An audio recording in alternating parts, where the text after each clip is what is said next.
श्री स्वामी समर्थ स्वामी आहेत या चॅनलवर आपले स्वागत आहे। काळा धागा बांधण्यापूर्वी नियम अवश्य लक्षात ठेवा।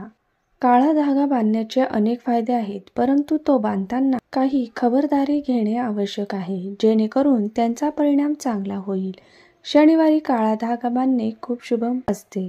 काळ्या धाग्यावर 9 गाठी बांधल्यानंतरच ते परिधान करा। मंत्रोच्चार करताना काळा धागा धारण करावा। काळा धागा बांधल्यानंतर शनिदेवाच्या मंत्राचा किमान 21 वेळा जप करावा। मंगळवारी काळा धागा बांधल्याने आर्थिक लाभ होतो।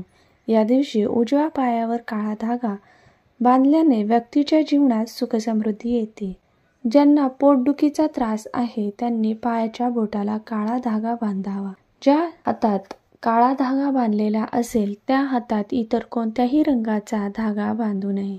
घराच्या दारात लिंबाचा काळा धागा बांधू शकता, जेणेकरून वाईट शक्ती घरात प्रवेश करू नये। घरातील कोणत्याही सदस्यांची रोगप्रतिकारक शक्ती कमी असेल तर शनिवारी हनुमानजीच्या पायात काळे धागे गळ्यात सिंदूर लावल्याने रोगांशी लढण्याची क्षमता वाढते। घरामध्ये पैशाची कमतरता असेल तर मंगळवारी उजव्या पायावर काळा धागा बांधावा। पैशाशी संबंधित सर्व समस्या दूर होतील।